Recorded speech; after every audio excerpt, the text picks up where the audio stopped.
कि छात्रों ये प्रश्न संख्या 13 है और 13 में कहा है कि सिद्ध कीजिए समस्त बहुभुजों के समुच्चय ए में। ये एक समझने की बात है।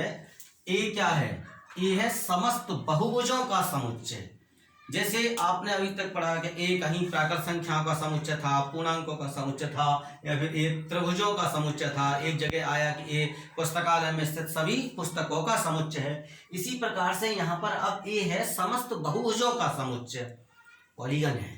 ये जरूरी नहीं कि देखो जितने भी ट्राइंगल हो सकते हैं या स्क्वायर हो सकते हैं और भी मतलब त्रिभुज, चतुर्भुज, पंचभुज, षटभुज, ये सारे कुछ भी हो सकते हैं, ये सब बहुभुज कहलाते हैं। तो ए जो है वो बहुभुजों का समुच्चय है। एक बात तो ये ध्यान मानी चाहिए। इस समुच्चय पर एक संबंध परिभाषित किया गया है और वह संबंध क्या है? संबंध है P1 P2। अब ये P1 यानी कि पॉलीगन 1, P2 यानी कि पॉलीगन 2 बहुभुज क्या है? सच दैट इस प्रकार है कि P1 तथा P2 की भुजाओं की संख्या समान है। ये इस प्रकार से लिए गए हैं कि P1 और P2 कैसे लिए गए हैं? जिनकी भुजाओं की संख्या समान है। जैसे अब ये भी देखो, ये भी एक बहुभुज है, ये भी बहुभुज और ये भी बहुभुज, ये भी बहुभुज। तो इसमें क्या होगा? इसमें ये और ये आएंगे, ये क्योंकि दोनों भुजाओं की संख्या समान है। अब या फिर एक ऑर्डर्ड पेयर में ये और ये आ सकते हैं ना, भुजाओं की संख्या इसमें भी 4, इसमें भी 4, 4 4 वाले आ सकते हैं। भुजाओं की संख्या समान वाले ही बहुभुज आ सकते हैं, समान भुजाओं की संख्या वाले। अब आप एक उसमें ब्रैकेट में लिख सकते हो, ऑर्डर्ड पेयर में लिख सकते हो। तो हमें इसकी ये जांच करनी है। इस प्रकार से परिभाषित है कि जो संबंध आर है वो तुल्यता संबंध है। अब संबंध को तुल्यता संबंध सिद्ध करना, जांच करना, इसका मतलब 3 संबंधों की जांच करनी। काय की? स्वतुल्यता की, सम्यता की, संक्रामकता की। अगर ये 3 संबंध हैं तो फिर क्या होगा कि वह तुल्यता संबंध होगा, अन्यथा नहीं होगा। अब अगर इसको देखिए फिर से, अब बात समझने की है। केवल सवाल ये उस तरह के नहीं है कि सीधे सूत्र लिखो आपको उत्तर आ जाएगा। आप समझ लेंगे तो कर लेंगे। जैसे P1 मैंने क्या बताया? एक बहुभुज है, P2 भी एक बहुभुज है। कैसे बहुभुज इसमें रखे जा सकते हैं संबंध में? जिनकी संख्या समान है, ये कंडीशन है। तो अब ये क्या है? समस्त बहुभुजों का समुच्चय। अब जे R जो है इसमें P1 P2 लिखते हम, बिल्कुल ठीक है। अब कोई भी बहुभुज है उसकी दूसरों के साथ संख्या समान होती है, ठीक है। उसकी अगर वो खुद के साथ भी देखो तो वो संख्या तो बराबर ही होगा।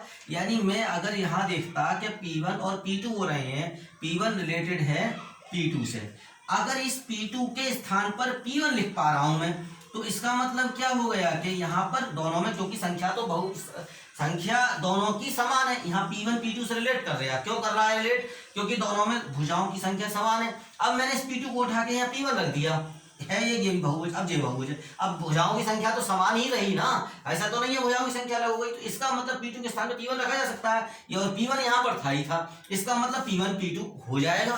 तो ये जितने भी पॉलीगन होंगे उनका डबलेट यहाँ पर मौजूद हो सकता है, क्योंकि उसके साथ संख्या समान होगी। इसका मतलब प्रत्येक इस त्रिभुज जो है, ये जो समुच्चय है ये, इसमें जो पूरा इसका जो प्रत्येक एलिमेंट है वो अपने डबलेट के साथ में मौजूद होगा इस संबंध में। तो फिर ये संबंध कैसा हो गया? स्वतुल्य संबंध हो गया। यही बात समझने की है। अब इसके बाद दूसरी बात सम्यता की देखते हैं। सम्यता में क्या कहते हैं? अगर एक्स वाई उसमें एग्जिस्ट कर रहा है तो वाई एक्स भी एग्जिस्ट करना चाहिए। तो अगर हम ये देखते हैं कि P1 P2 है, अब P1 P2 क्यों है? इसका मतलब P1 P2 भुजाओं की संख्या समान है। तो अगर P1 P2 है तो उसमें P2 P1 भी जरूर होगा। क्यों होगा? क्योंकि अगर P1 का मतलब इसमें भुजाओं की जितनी संख्या है वो इसके बराबर है, तो P2 P1 के बराबर होगा, भुजाओं की इसमें जितनी संख्या है वो इसके बराबर होगी। तो इस प्रकार से ये भुजाओं की संख्या बराबर। तो देखिए ये चीज समझने की है कि अगर कोई बहुभुज है, अगर हमने कहा इसकी संख्या इसके बराबर है, तो बिल्कुल बच्चों जैसी बात है एकदम समझने की कि इसकी संख्या इसके बराबर होगी। यानी जो अगर P1 P2 उसमें एग्जिस्ट करेगा तो P2 P1 भी होगा ही होगा। लिख लेते हैं इस प्रकार से, P1 P2 R में है तो P2 P1 इस प्रकार से ये भी R में होगा, इसलिए ये एक सम्मित संबंध है। इस तरह से लिख लेते हैं। अब बात आई तुल्यता संबंध की। अब तुल्यता उसकी बात, संक्रामकता की अभी जांच और करते हैं। अब इस रिलेशन में अगर P1 P2 है, P1 P2 होने का मतलब क्या हुआ कि P1 और P2 में भुजाओं की संख्या बराबर है।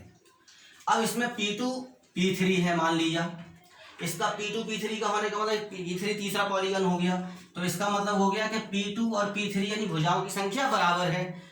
तो अब यहाँ पर क्या होगा कि इसका मतलब हो गया ना P1 P2 के बराबर है, P2 P3 के बराबर है, तो ये P1 P3 के बराबर होगा। इसका मतलब ये होगा P1 P3 के बराबर आ रहा है, तो पहला वाला त्रिभुज की किसी भी बहुभुज की भुजाओं की संख्या बहुभुज की भुजाओं की संख्या के बराबर है।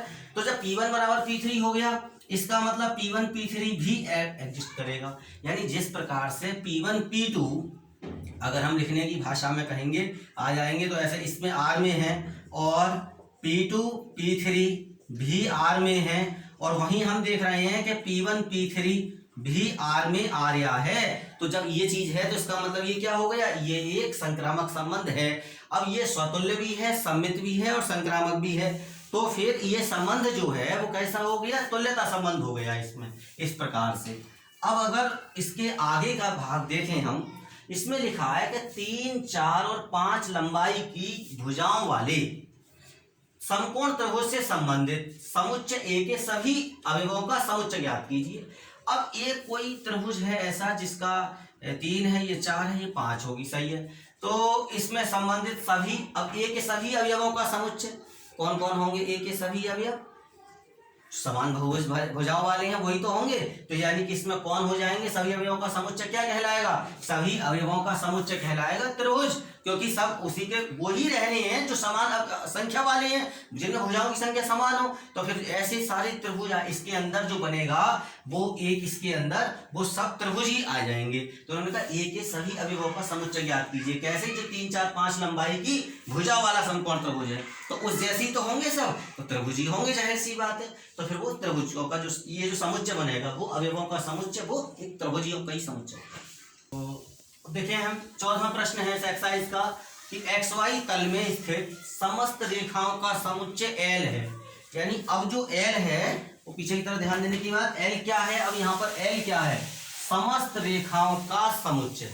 कोई प्लेन है, जैसे यही प्लेन है मान लो, अच्छा इसमें जितनी भी रेखाएं आड़ी तिरछी ऐसे ऐसे जितनी भी रेखाएं हो सकती हैं, ऐसे ले ली ये ऐसे जितनी भी रेखाएं खींच सकते हो आप, इन समस्त रेखाओं का समुच्चय L है। सबसे पहले ये समझना कि समुच्चय क्या है, कौन सा समुच्चय है जिस पर की रिलेशन की बात की जाएगी। समस्त रेखाओं का समुच्चय L है। उसके बाद इस L में, अब इस सेट पर, इस समुच्चय पर एक संबंध स्थापित किया गया है। क्या है, L1 L2, ये दो लाइनें ली हैं, कैसी हैं, सच है L2 is parallel to L1, यानी कि दोनों रेखाएं ये समांतर हैं। रेखा L2 रेखा L1 के समानांतर है।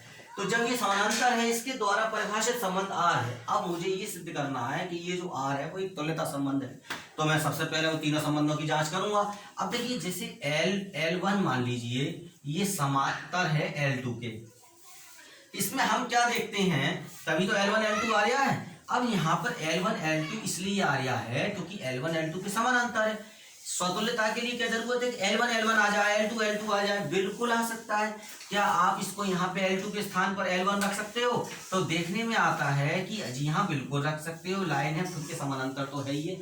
तो जब वो लाइन खुद के समानांतर तो है ही है, तो इसका मतलब ये हो गया कि प्रत्येक लाइन, जो लाइन अगर किसी और के समानांतर है तो कहीं ना कहीं खुद के समानांतर तो है ही है। खुद के उसके स्थान पर अगर मैं दूसरी रेखा भी अब खुद रख लूं तो वो माना जा सकता है। तो इसका मतलब ये हो गया कि जितनी भी लाइनें हैं इसके अंदर वो सभी लाइनें खुद के समानांतर हैं। तो वो खुद के जब समानांतर हैं तो प्रत्येक लाइन जितनी मौजूद है जब वो खुद के समानांतर हो गई तो ये संबंध स्वतुल्य संबंध है। बात समझने की है, मैं किसी सूत्र से या वैसे नहीं दिखा पाऊंगा इसको, ये आपको समझना ही होगा। दूसरी चीज आ गई, अब जैसे ये चीज है, कोई लाइन है L1 और ये लाइन है L2 के। अब एक छात्र ने लिख दिया L1 is parallel to L2, बहुत अच्छी बात है, L1 L2 के पैरेलल है। अब इसका उल्टा करके भी लिख दो तो भी सच है, L2 L1 के पैरेलल है। तो इसका मतलब क्या हुआ, ये रिलेशन सिमेट्रिक हो गया। क्योंकि आप अगर ऐसे करके लिख सकते हो L1, L2 यानी कि L1 L2 के पैरेलल है, तो ऐसे करके भी लिख सकते हो L2 L1 के पैरेलल है। तो ये जब चीजें उल्टी करके लिखी जा सकती हैं, अगर जहां XY एग्जिस्ट करेगा तो YX भी एग्जिस्ट करेगा, तो फिर ऐसे रिलेशन को सिमेट्रिक रिलेशन कहते हैं। तो यहाँ साबित होता है कि ये रिलेशन सिमेट्रिक है। अब आपको देखो तीसरी बात बताते हैं। मान लीजिए एक लाइन और है L3, अब L1 L2 था तो ऐसे करके लिख दिया गया, बहुत अच्छी बात। अब यहाँ पर इन दोनों के बीच में देखा गया तो क्या है भाई, L2 L3 के पैरेलल है, L2 parallel to L3, line L2 L3 के पैरेलल है। स्पष्ट दिख रहा है? तो इसको कैसे लिखा जा सकता है जी, ऐसे लिखा जा सकता है, L2 L3 के पैरेलल है। वहीं आप ये देखो, जब L1 L2 के पैरेलल है, L2 L3 के पैरेलल है, तो हम अपने अनुभव से भी जानते हैं और दिख भी रहा है, क्या दिख रहा है कि L1 L3 के पैरेलल होगी। आप इसे हटा लो, इसे छुपा लो और देख सकते हो L1 L3 के पैरेलल है। तो ये बात निकल के आ रही है कि L1 L3 के पैरेलल है। जब L1 L3 के पैरेलल हो गई, इसका मतलब क्या हो गया कि L1 और L3 भी एग्जिस्ट करेगा। जैसे L1 L2 बच्चों एग्जिस्ट कर रहा था इस रिलेशन में, L2 L3 भी एग्जिस्ट कर रहा था इस रिलेशन में, इसी प्रकार से L1 और L3 है ये भी एग्जिस्ट करेगा इस रिलेशन में। तो यहाँ पर जब ये एग्जिस्ट कर रहा है, इसका मतलब क्या हो गया, ट्रांजिटिव रिलेशन हो गया। और जब ये ट्रांजिटिव रिलेशन हो गया, इससे पहले मैंने बाकी के दो भी दिखा दिए, सिमेट्रिक भी और रिफ्लेक्सिव भी, तो फिर ये इक्विवेलेंस रिलेशन है, यानी कि एक तुल्यता संबंध है। अब इसकी जो लाइनें हैं, अब इन्होंने एक बात कही, देखो लास्ट में लाइन में क्या बात है, इतना तो बात साबित हो गया। फिर लास्ट में है कि रेखा y बराबर 2x+4 से संबंधित रेखाओं का समुच्चय ज्ञात कीजिए। अब जो समानांतर रेखाएं हैं, ये सब समानांतर रेखाएं मान लो। अब रेखा है y बराबर 2x+4। अब मैं इसकी y बराबर अगर mx+c से तुलना करूं तो ये जो चीज है वो तो सेम रही, m का मान तो 2 आया, m का मान है 2, यानी कि रेखाओं की जो प्रवणता होती है वो तो 2 है, बाकी की जो चीज है वो बदल रही है c। तो ये मान जो है वो हर रेखा के लिए अलग अलग होता है। जो समानांतर रेखाएं होती हैं उन सबकी प्रवणताएं समान होती हैं, ये आप जानते हो। तो इन जो समस्त रेखाएं आएंगी उनको आप ऐसे करके लिख सकते हो, y बराबर 2x और प्लस यहाँ पे c डाल दो, क्योंकि 2 वही रहेगी जो एक लाइन की है, वो उसके समानांतर जितनी भी लाइंस होंगी उन सब के लिए जो प्रवणता है वो यही रहेगी। जो चीज बदल रही है वो c बदल रही है, जो y अक्ष पर काटा गया अंतःखंड भी समांतर रेखा है वो c बदल जाएगी। तो इस प्रकार से जब इन समस्त रेखाओं के समुच्चय के रूप में लिखा जाएगा तो इसको इस फॉर्म में लिखा जा सकता है। अब देखिए, अगर हम इस सवाल को देखें कि ये समुच्चय है, 1 2 3 4 इसके अवयव हैं और इसमें एक रिलेशन दिया है ये से, तो परिभाषित संबंध R है, निम्नलिखित में से सही उत्तर चुनिए कौन सा है। अब हमें ये समझना कि एक एक करके जांच कर लेते हैं, स्वतुल्य सी है या नहीं, पहले ये देख लो। तो स्वतुल्य होने के लिए क्या होना चाहिए, जैसे इसमें 4 अवयव हैं, 1 2 3 4, तो ये सब डबलेट होने चाहिए, अपने साथ मौजूद रिपीट होने चाहिए। तो 1 1 2 2 3 3 4 4 ये होना चाहिए। क्या ये है? अब मैं देख रहा हूं कि देखो 3 3 तो है, 4 4 है, 1 1 भी है और 2 2 भी है। तो एक बात तो कंफर्म हो गई कि ये स्वतुल्य है, एक बात। अब इसमें इन्होंने कहा था कि स्वतुल्य नहीं है, तो ये बात तो वाला खत्म हो गया, क्योंकि ये वाला ऑप्शन क्या कह रहा था, स्वतुल्य नहीं है, तो ये तो खत्म हो गई बात, क्योंकि स्वतुल्य तो साफ साफ दिखाई दे रहा है। 1 1 भी है, रिपीट हो रहा है, 2 भी है, रिपीट हो रहा है, 3 3 भी है, 4 4 भी हो रहा है, स्वयं के साथ संबंध को प्रदर्शित कर रहा है। अब ये देखूं मैं कि स्वतुल्य है तो सम्मित है या नहीं है। तो सम्मितता की जांच करी मैंने और ये पाया कि देखो बच्चों, ये 1 3 है, 1 3 है, लेकिन 3 1 नहीं है। 1 3 है, 1 3 है इसमें रिलेशन में, लेकिन 3 1 दिखाई दे रहा है क्या? नहीं, नहीं दिखाई दे रहा। 1 तो है इसमें रिलेशन में, लेकिन 2 1 इसमें है क्या? नहीं है, 2 1 भी नहीं है। इसका मतलब क्या हो गया कि ये सम्मित नहीं है। अब यहां तक मैं पहुंच गया, ये स्वतुल्य है और सम्मित नहीं है, मुझे काफी हद तक यहां तक लग रहा है। अब मैं दूसरी बात देखूं, ये संक्रामक है या नहीं, मैं संक्रामकता की जांच और कर लूं। 2 बातें तो मुझे मिल गई कि एक बात ये मिल गई कि ये सम्मित नहीं है, एक बात ये मिल गई कि ये स्वतुल्य है। अब संक्रामकता की जांच और करता हूं। संक्रामकता में क्या है, देखो 1 2 है, 2 2 है, तो 1 2 है, 1 2 ये है, ये सही है।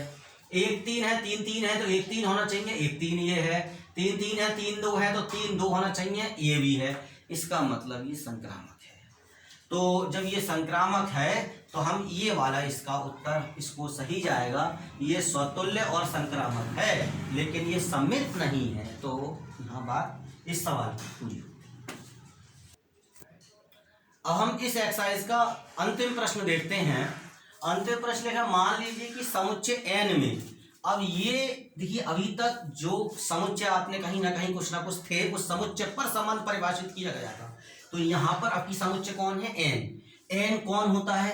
एन होता है प्राकृतिक संख्याओं का समुच्चय, सेट ऑफ नेचुरल नंबर्स, यानी कि 1 2 3 4 5 6 7 8 9 10 11 12 टू इनफाइनाइट।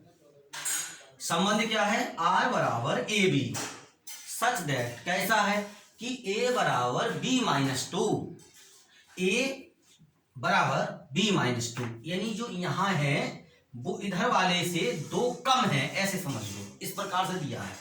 आप बी में जो रख रहे हो या ऐसे समझ लो a + 2 बराबर बी, एक ही बात है, कैसे भी करके समझा जा सकता है। चलिए, अब यहाँ इन्होंने लिखा b > 6, एक कंडीशन लगा दी कि जो b है उसका मान 6 से बड़ा होना चाहिए। अब नेचुरल नंबर के सेट पर है, b का मान 6 से बड़ा है, तो ये तो बात है कि फिर b का मान 6.25 या 6.5 तो नहीं हो सकता। क्या होगा? 6 से बड़ा होगा, इस सेट में आए 7, कम से कम क्या होगा? 7, फिर 8, फिर 9 10 11 12 13 14, इस तरह की संख्या आ सकती है। अब ये देखिए, अगर b का मान 7 होगा तो 7 - 2 क्या आया? 5, यानी अगर b का मान कम से कम क्या रखा जा सकता है? 7 रखा जा सकता है। 7 रखा तो a का मान क्या आएगा? 5, यानी कि इस प्रकार से बनेगा, 5 है ये, तो यहाँ पर ये 7 रख लिया। तो अब इन्होंने हमें सवाल ये दिया कि इनमें से ये 4 दिए, इनमें से कौन सा ऐसा है जो इस सेट में है। अब देखो, अगर जैसे ये 2 4 है, जैसे देखने में लग रहा है हाँ साहब इसमें से ये 2 घटाए तो ये आ रहा है, इसमें से 2 घटाए तो ये आ रहा है, 4 में से मैंने क्या बताया? बी में से 2 कम करो तो ए आ जाएगा, इस तरह से आ रहा है। तो अब यहाँ पे व्यक्ति सोच लेगा, लेकिन समझने की बात क्या है? 4 है बी का मान, और b का मान 4, ये हो नहीं सकता। नियमानुसार इन्होंने क्या लिख के दिया है? b > 6, यानी ये 6 से बड़ा होना चाहिए। तो फिर ये वाला, तो ये 2 4 जो है ये मान्य नहीं है, ये ऑर्डर्ड पेयर रिलेशन में इसमें नहीं होगा।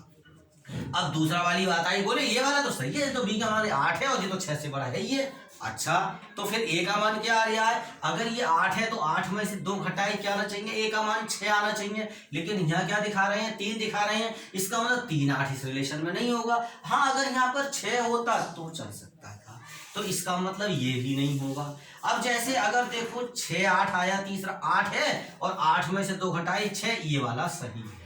ये वाला जो ऑर्डर्ड पेयर है वो इस रिलेशन में एग्जिस्ट करेगा। अब ये तो बिल्कुल 7 आया, लेकिन 7 में से 2 घटाएंगे तो 5 आएगा, ये 8 आ रहा है, तो ये नहीं है। तो प्रिय छात्रों, इस प्रकार से ये एक्सरसाइज आपकी यहाँ पर कंप्लीट होती है। आगे फिर